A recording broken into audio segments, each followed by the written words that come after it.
Hi guys, welcome back. Today we are going to learn how to sublimate these adorable car coasters, so stick around.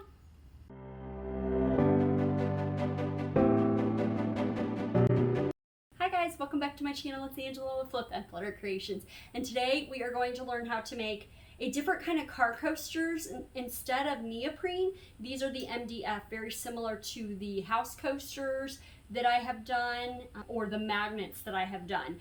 And we're going to put this little matching set on there. It's actually a little chicken and it says chicken tender, and it's for one of our friends that she has a lot of chickens and is always providing us all with eggs. So we made this cute little design for her that says chicken tender, because that's what she is. She's a chicken tender.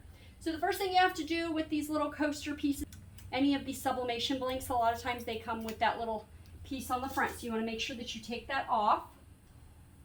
And I've got two because I'm going to do these both at the same time since they're the same size.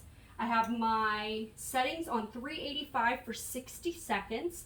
I'm going to put my designs down first so that I can decide where I want to place the blank. And I'm going to kind of put the hole kind of down there at the bottom. And then I'm going to tape this to it. No, I learned not to do that. So I'm actually going to hold this down and kind of flip it over like that, holding it very carefully so the paper doesn't move. And I'm going to tape it using my heat tape to the blank. I went a little over, which I'll show you on the next one here as I tape it down. I went a little over with my design. That's kind of my MO with these products because it just makes it so much easier to go over on the background so that you don't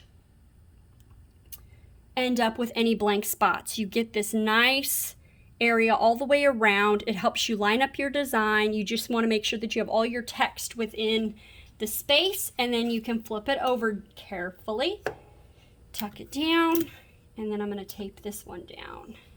It's just easier to have it flipped over. That way you can see what you're doing. You can make sure you've lined it up correctly. I like taping to the butcher paper better than taping to the product, especially with these items that have that cork on the back so that it does not tear a piece of that cork off.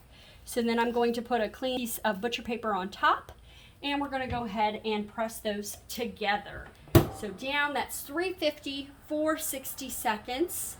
Okay, getting the heat gloves on and just about ready to open this up. Get rid of this. We don't want to keep that. That's got those inks that have gassed up on top. And fingers crossed, hopefully this came out beautiful. Oh, I love it! Oh, you can kind of see where I had my tape there. Well, that's a bummer. I might have gone too tight with that tape, but that's all right. These are for a friend. There we go. I'll just need to make sure that next time maybe I don't put my tape on there as far. Maybe just put it on the edge like this instead, just to make sure that that tape lines, the tape lines there, that they don't accidentally go on the sides there. And maybe that'll go away as this kind of lightens up. Actually, let's see. Oh, they came out so good other than that though. Here, let's see if we can't just put a little piece down and just see if we were to just let that kind of, I'm not even going to push all the way down, just kind of heating.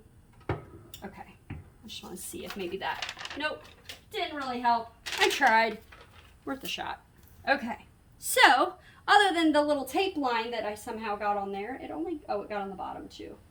Oh well, these are for a friend's car.